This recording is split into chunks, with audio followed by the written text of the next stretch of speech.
Libro La Heredera, cuarto libro de la serie La Selección, escrito por Kiera Cass. Capítulo 1. No era capaz de aguantar la respiración durante 7 minutos seguidos. De hecho, no podía llegar ni a uno. En cierta ocasión traté de correr 1,5 kilómetros por 7 minutos, después de enterarme de que algunos atletas lo hacían en 4. Pero, a medio camino, un tremendo pinchazo en el abdomen me paralizó y, por supuesto, no alcancé mi objetivo. Sin embargo, sí hubo algo que conseguí hacer en 7 minutos y que muchos tildarían de impresionante. Me convertí en reina. En 7 insignificantes minutos vencí a mi hermano Aren, que acababa de nacer, así que el trono que supuestamente iba a ocupar él fue mío. De haber nacido una generación antes, no habría importado. Aren era el varón y solo por eso debería haber sido el heredero. Mamá y papá se negaban a aceptar que a su primer vástago se le despojara de un título por culpa de un desafortunado, pero a la vez hermoso par de pechos. Y ese fue el motivo por el que cambiaron la ley. El pueblo lo celebró por todo lo alto y yo, poco a poco, fui formándome para ser la próxima soberana de Igea. Sin embargo, nadie entendía que sus intentos para hacer que mi vida fuera más injusta eran, en mi opinión, muy injustos. Intentaba no quejarme demasiado porque en el fondo sabía que era una afortunada, pero había días, a veces, incluso meses, en que sentía que el peso con el que cargaba era demasiado para una sola persona. Eché una ojeada al periódico y leí que se había producido otro disturbio, esta vez en Suni. 20 años atrás, el mismo día en que papá fue proclamado rey, tomó una decisión: disolver las castas, y con ello el viejo sistema social fue desapareciendo de forma gradual. Todavía me seguía pareciendo disparatado que hubiera existido una época en que la gente viviera según esas etiquetas tan restrictivas y arbitrarias. Mamá era una 5, papá un 1. Me costaba creerlo, ya que apenas había indicios evidentes de tales divisiones. ¿Cómo se suponía que sabría si estaba caminando junto a un 6 o al lado de un 3? ¿Y qué importancia tenía? Cuando papá decretó la eliminación de las castas, los habitantes de todos los rincones del país se mostraron de acuerdo. Mi padre albergaba la esperanza de que los cambios que entonces había introducido en Igea se notarían pasada una generación, es decir, ahora. Pero, a decir verdad, eso no estaba ocurriendo y ese nuevo problema era tan solo una muestra del malestar y la inquietud de nuestra población. Café, Alteza, anunció Nina y dejó la taza sobre la mesa. Gracias, puedes llevarte los platos. Decidí leer el artículo de principio a fin. En esta ocasión habían incendiado un restaurante porque el propietario se había negado a ascender a uno de sus empleados. Pretendía que nombrara chef a un camarero. El trabajador aseguró que su jefe le había prometido el ascenso, pero este jamás cumplió con su palabra, y el camarero estaba convencido de que todo era por su pasado familiar. Tras mirar la fotografía del restaurante carbonizado, lo cierto era que no sabía en qué bando posicionarme. El propietario tenía todo el derecho de ascender o de despedirlo a quien quisiera, pero el trabajador también tenía derecho a que no le consideraran como algo que, en términos técnicos, ya no existía. Cerré el periódico, lo dejé a un lado y cogí la taza de café. A papá le iba a afectar muchísimo. Seguro que a estas alturas ya le estaba dando vueltas al asunto, tratando de encontrar un modo de compensar a los afectados.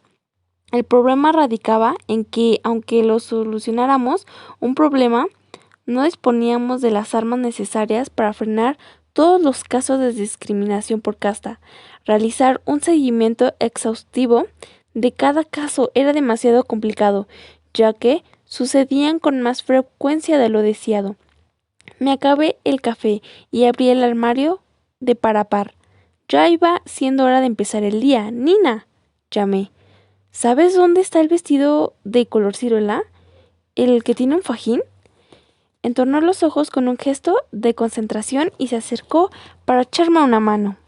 Nina era relativamente nueva en Palacio. Tan solo llevaba 6 meses trabajando para mí, después de que mi última doncella cayera enferma. A pesar de que se había recuperado, lo cierto era que Nina siempre se adelantaba a mis necesidades, y me resultaba muy agradable tenerla cerca, así que decidí mantenerla conmigo. También la admiraba porque tenía muy buen ojo para la moda. Nina se quedó observando mi inmenso vestidor. Quizás deberíamos reorganizar la ropa. Si tienes tiempo, adelante. No es un proyecto que despierte mi interés, claro, porque soy yo quien selecciono y coloco toda ropa, bromeó. Has dado en el clavo. Se tomaba mi humor con filosofía, y eso me gustaba. Se puso a rebuscar entre la infinidad de vestidos y pantalones que abarrotaban el armario. Me gusta cómo te has peinado hoy, observé. Gracias.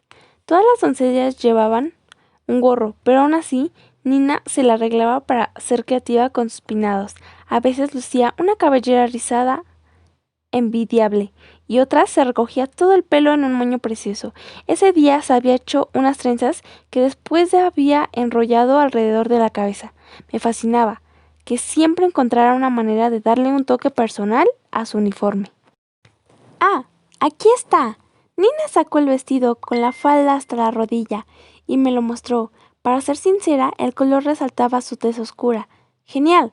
¿Sabes dónde está el blazer gris? ¿El de manga 3/4? Me miró detenidamente, con cara de póker. Reorganizaré el armario decidido. Solté una risita. Mientras lo buscaba empezaré a vestirme. Me puse el vestido, me cepillé el pelo y me preparé para enfrentar a un nuevo día como el futuro rostro de la monarquía.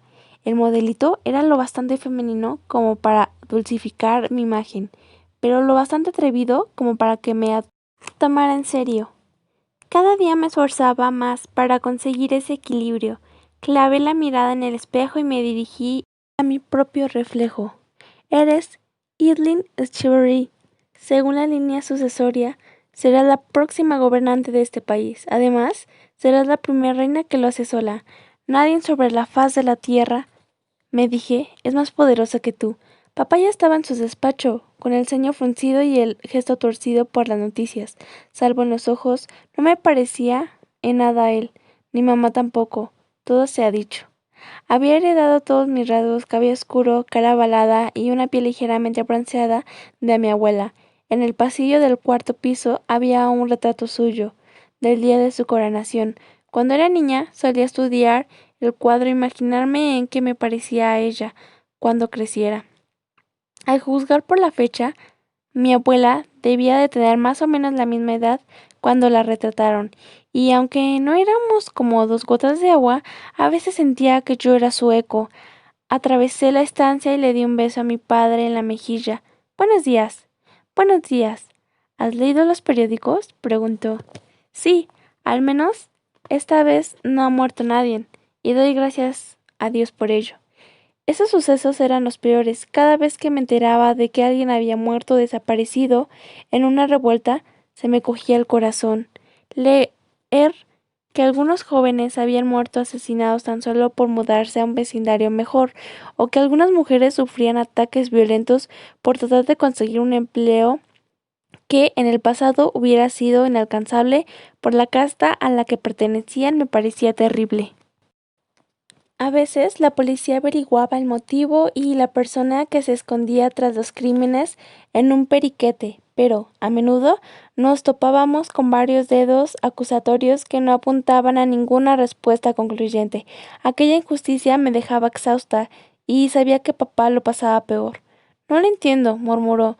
Se quitó las gafas de lectura y se frotó las sienes. Querían eliminar el sistema de castas. Invertimos tiempo y esfuerzo para erradicarlo y para que todos pudieran adaptarse.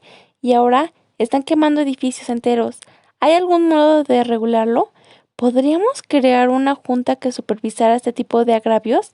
Propuse y eché otro vistazo a la fotografía. En la esquina se veía al joven hijo del propietario del restaurante que lloraba desconsolado. Lo había perdido todo.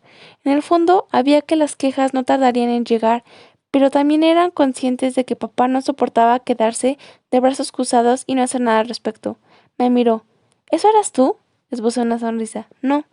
Yo le pediré consejo a mi padre. Soltó un suspiro. Esa no siempre era una solución, Idlin. Debes ser fuerte, decidida. ¿Qué solución propondrás para este incidente en particular? Vacilé. No creo que lo haya. No tenemos forma de demostrar que el camarero no consiguió el ascenso por la casta a la que pertenecía su familia. En el pasado, lo único que podemos hacer es abrir una investigación para averiguar quién provocó el incendio. Esa familia ha perdido su negocio, su única fuente de ingresos. Alguien debe asumir la responsabilidad. Un incendio provocado exige justicia, sacudió la cabeza. Creo que tienes razón. Me gustaría ayudarlos, pero además de eso deberíamos encontrar un modo de evitar que algo así volviera a ocurrir. Los disturbios cada vez son más incontrolables y eso me asusta. Papá tiró el periódico a la papelera, se levantó y caminó hacia el ventanal. Sus andares se notaban su estrés, su angustia. A veces su labor le proporcionaba grandes alegrías, como comprobar que las escuelas que él mismo había ayudado a construir mejoraban día a día, o ver cómo ciertas comunidades prosperaban en aquel ambiente libre de guerra que él como rey habría proporcionado. Sin embargo, esas vistas cada vez eran menos frecuentes. La mayoría de los días parecía preocupado por el estado del país. Siempre que se acercaban los periodistas, fingía una sonrisa con la esperanza de que su ademán transmitiera tranquilidad a toda la sociedad. Mamá trataba de ayudarle, pero al final del día el destino del país dependía solo de él, y algún día lo haría de mí. A pesar de ser una preocupación egoísta y vanidosa, no quería que me crecieran canas antes de tiempo. Apunta esto, Idlin. Recuerda que debo escribir al gobernador Harpen de Sunny. Ah, y por favor, anota que la carta debe estar dirigida a Joshua Harpen, no a su padre. Cada 2 por 3 olvidó que él fue quien ganó las últimas elecciones. Escribí todas las instrucciones con esa caligrafía cursiva y elegante que a papá tanto le gustaba. Cuando era niña, siempre insistía en la importancia de tener una bonita caligrafía. Estaba orgullosa de mí misma, pero cuando miré a padre, la sonrisa se me borró de inmediato. Estaba rascándose la frente, estrujándose los senos, para encontrar una solución a todos esos problemas. ¿Papá? Se dirigió y de forma casi instintiva cuadró los hombros como si se viera obligado a aparentar la fortaleza, incluso delante de su propia hija. ¿Por qué crees que ocurren estas cosas? El país no siempre fue así, arqué la ceja. Desde luego que no, murmuró. Al principio todos parecían satisfechos. Cada vez que eliminábamos una nueva casta era una fiesta. Los disturbios son muy recientes. Empezaron en cuanto retiramos todas las etiquetas de forma oficial. A partir de entonces aumentaron los incidentes. Fijó la mirada en la ventana. Sin embargo, las personas que se criaron en el antiguo sistema de castas deben ser conscientes de cuánto ha mejorado la sociedad. En términos comparativos, es más difícil casarse o conseguir un empleo. La comunidad familiar ya no estaba limitada a una única profesión y, en lo referente a la educación, tiene más opciones. Sin embargo, los que han nacido en esta nueva era sin ninguna etiqueta van en dirección contraria. Supongo que no saben qué más hacer. Me miró y cogió los hombros. Necesito tiempo, farfulló. Debo poner el sistema en modo pausa, arreglar ciertos asuntos y después pulsar el play de nuevo. No pude evitar fijarme en cómo arrugaba la frente. Papá, creo que eso es imposible. Se rió entre dientes. Ya lo hemos hecho antes, todavía recuerdo. De pronto, algo en su mirada cambió. Me observó durante unos segundos como si estuviera haciéndome una pregunta, pero sin articular palabra. Papá, dime, ¿estás bien? Parpadeó varias veces. Sí, cariño, estoy bien. ¿Por qué no empiezas a trabajar en esos recortes de presupuesto? Comentaremos tus sugerencias por la tarde. Ahora necesito charlar con tu madre. Por supuesto, No tenía un talento natural para las matemáticas, por lo que tenía que invertir muchas horas para elaborar propuestas de recortes de presupuestos o planes financieros, pero me negaba en rotundo a que alguno de los consejeros de papá me echara una mano con su calculadora mágica e hiciera el trabajo por mí. Aunque tuviera que trabajar día y noche por ello, siempre procuraba entregar un trabajo excelente. A Aren, en cambio, las matemáticas se le daban de maravilla, pero nunca le obligaban a asistir a reuniones sobre presupuestos, recalificaciones o salud pública. Por 7 estúpidos minutos. Se libró de esos engorros y se fue de rositas. Papá me dio una palmadita en la espalda antes de irse del despacho. Tardé más de lo habitual en centrarme en aquel baile de números. No podía dejar de pensar en lo preocupado y angustiado que había visto a papá. Algún día esa responsabilidad caería en mí.